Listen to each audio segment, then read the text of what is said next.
जय माँ काली दोस्तों।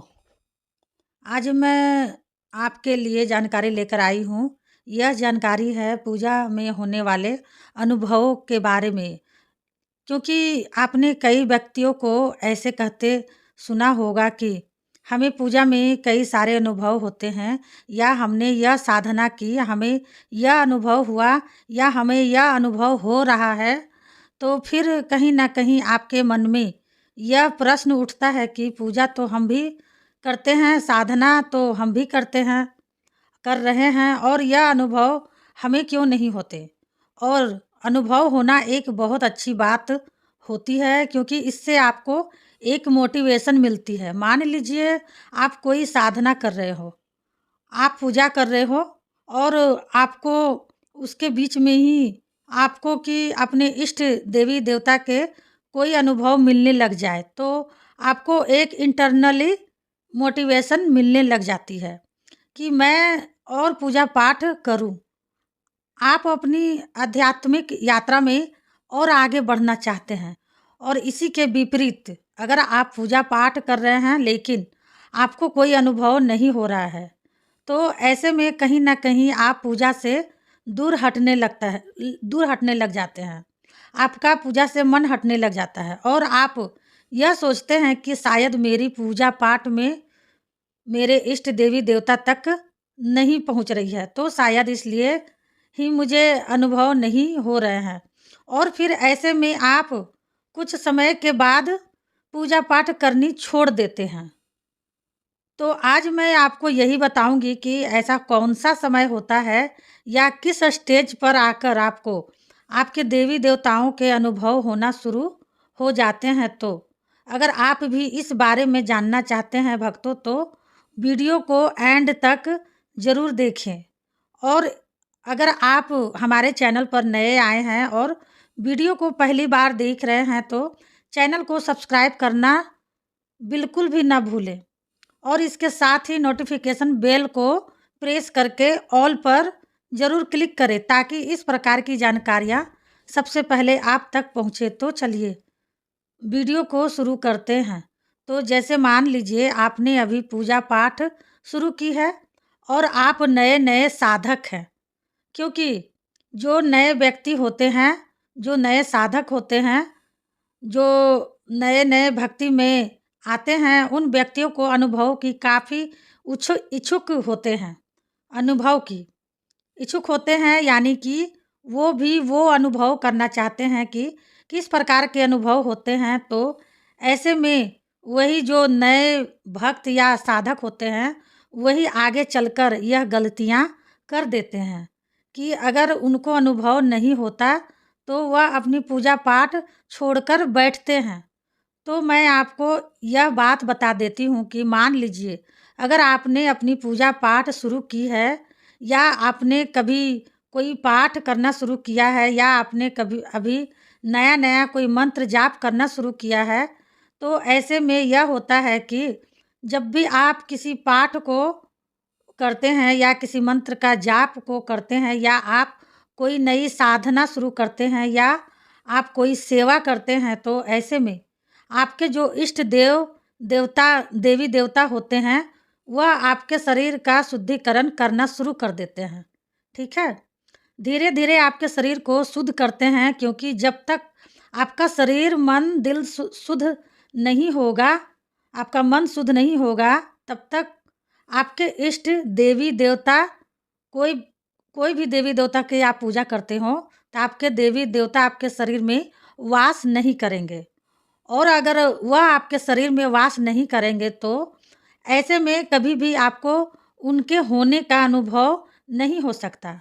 तो इसलिए अगर आप अभी अभी आपने पूजा पाठ शुरू की है, और आप यह सोच रहे हैं कि हमें कोई अनुभव ही नहीं हो रहा है, और आप अपनी पूजा पाठ छोड़ देते हो, तो आपके लिए यह समझना ज़रूरी है कि जब भी आप नई कोई शुरुआत करते हैं, नई कोई पूजा पाठ करते हो, तो ऐसे में आपके इष्ट देवी देवता सबसे पहले आपके शरीर को शुद्धिकरण करना शुरू कर देते हैं। और यह शुद्धिकरण करने में कुछ समय लग जाता है, जिसको आप परीक्षा कहा जाता है। माँ परीक्षा लेती हैं, और अगर आप चाहे तो आपके शरीर का शुद्धिकरण ज़्यादा से ज़्यादा जल्दी हो सकता है।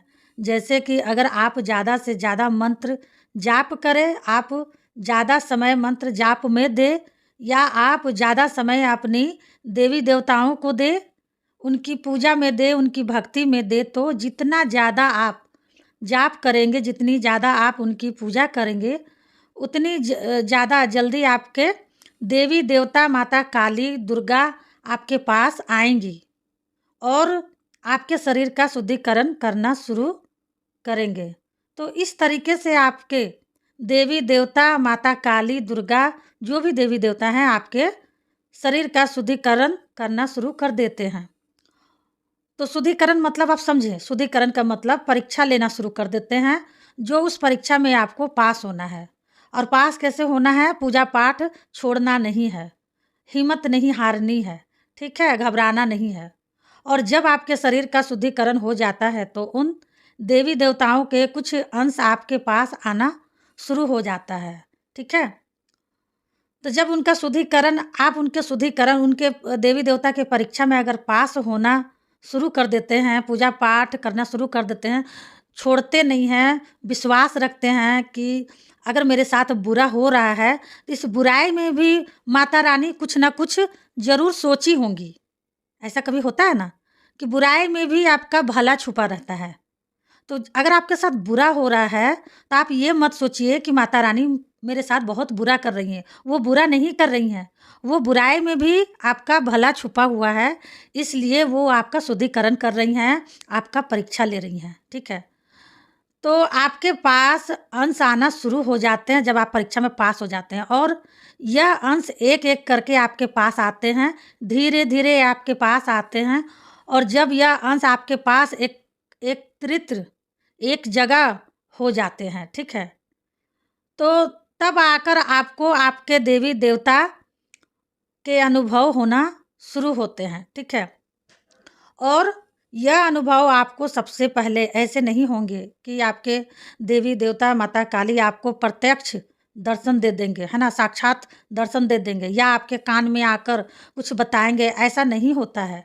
अगर आपने अभी पूजा पाठ शुरू की है तो ऐसे में सबसे पहले आपको उबासियाँ आना शुरू होगी, ठीक है ना? ये सब संकेत मिलना आपको माता संकेत देना शुरू कर देंगी।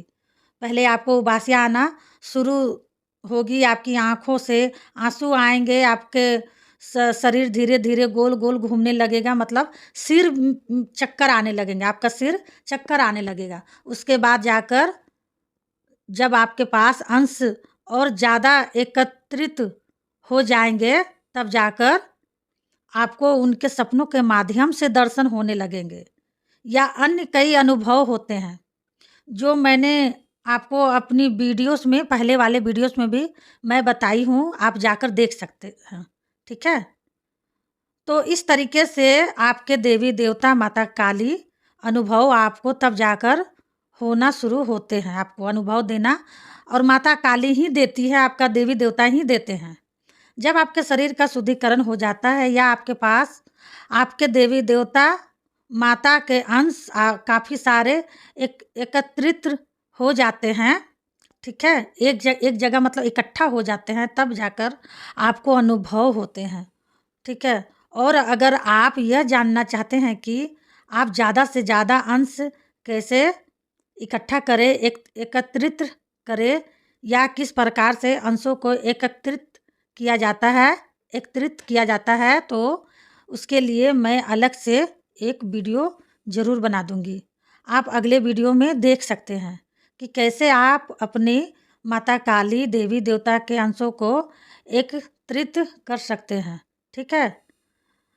क्योंकि जब आपके पास अंश एकत्रित होते हैं तो सबसे पहले आपको उनके अनुभव होना शुरू होते हैं। फिर उसके बाद धीरे-धीरे आपको उनकी सवारी आने लगती है। फिर उसके बाद जाकर आप अपने इस देवी देवता से बिना बुलाए भी आप उनसे पूछा ले सकते हैं। यहाँ तक कि आपके कान में आकर भी आपके वो देवी देवता आपको बताना शुरू कर देते हैं। और यह उसी स्थिति में होता है जब आपके पास आपके इस देवी देवता के काफ़ी सारे अंश एकत्रित हो जाते हैं। तो इस प्रकार से थी यह जानकारी।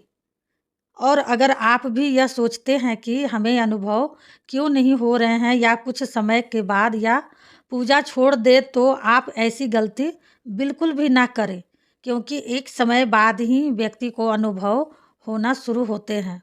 तो इस प्रकार से थी यह जानकारी।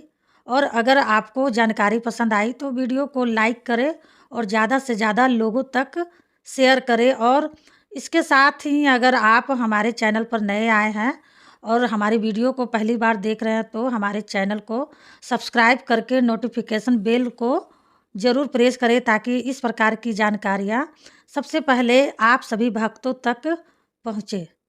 तो मिलते हैं नेक्स्ट वीडियो में, तब तक के लिए जय माँ काली, हर हर महादेव। माता काली आपकी सारी मनोकामनाएं पूरी करें।